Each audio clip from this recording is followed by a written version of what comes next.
Today I want to talk about some things that surprised me about living in the Philippines. Let's go.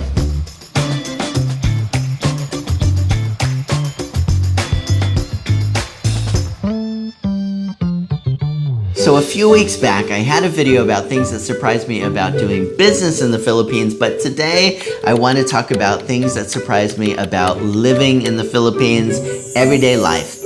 And one of the first things that surprised me is just how expensive it is to live in kind of like a nice condo or a house here. So if you live in a lot of Western countries and you look at the price of housing, especially in places like where I lived in California, where I think the average price of homes now is over $800,000, you could look at the prices for example, a condo here in the Philippines and think that they're pretty cheap in comparison.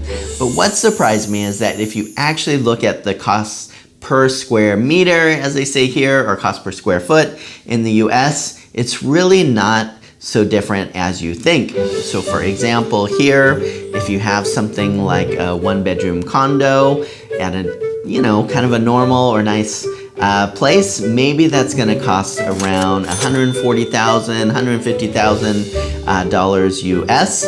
But the thing is that might only be about 400 square meters, which is about 380 or so square feet. So if you really look at the cost overall, you'd say that's cheap. But then if you look at how small it is and what you're actually getting in terms of space for your money, you're gonna say that is pretty expensive. So definitely, I was really surprised by the housing costs here, especially looking at the cost per square meter. The second thing that really surprised me and still surprises me living in the Philippines is just how much of a dependent society things are here. So places like the US where I'm from, I would say that it's more of an independent society. People turn 18 and they're kind of already thinking like, I'm gonna move out, what am I gonna do? People once they get around 18 or so are gonna start having the expectation that they start supporting themselves, paying their own bills, taking care of everyday responsibilities that they have, and people are expected to have a job. So once Americans get older, often they're not at home, maybe they're in an old age home or someone is in their home taking care of them.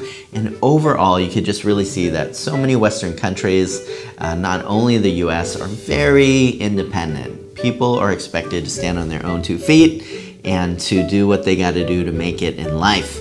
But when I moved to the Philippines, it just really kind of flipped that upside down. Here, it's really different. When people are 18, that's just another year. People are often still gonna live at home, maybe for a really long time, and that is cool. There's nothing wrong with that.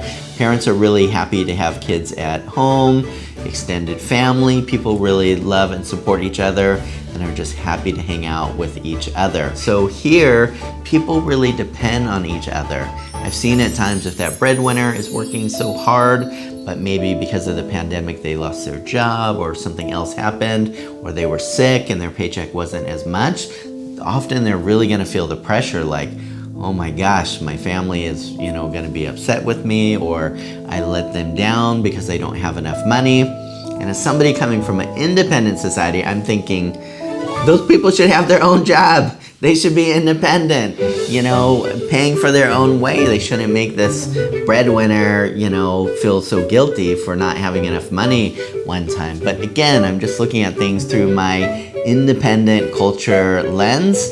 Sometimes I just have to really try to understand how people think here. But this dependent society aspect of Filipino culture really surprised me even to this day. Another thing that surprised me about living in the Philippines is just how different the types of stress were here. So life can be stressful. And I think that no matter where you live in the world, there's gonna be stress. Some places may be higher, some places may be lower. For here, when I first moved here, I thought that I was gonna have a lot less stress compared to living in the US, but that's really not the case at all. I have every bit as much stress, sometimes maybe even a bit more, living in the Philippines compared to the US, if I'm really being honest with myself. However, the stress just feels more personal more overwhelming, more scary? It's more scary. It's probably a better way to say that, but you know where I'm coming from. So I think that stress here is just really of a different nature. I could kind of handle it a lot more easy here because it doesn't feel so personal. It doesn't feel so threatening, and often it's not so much about people. It might be about situations or circumstances where in the US, the stress always felt very personal, coming from people. So stress is just so different in both countries.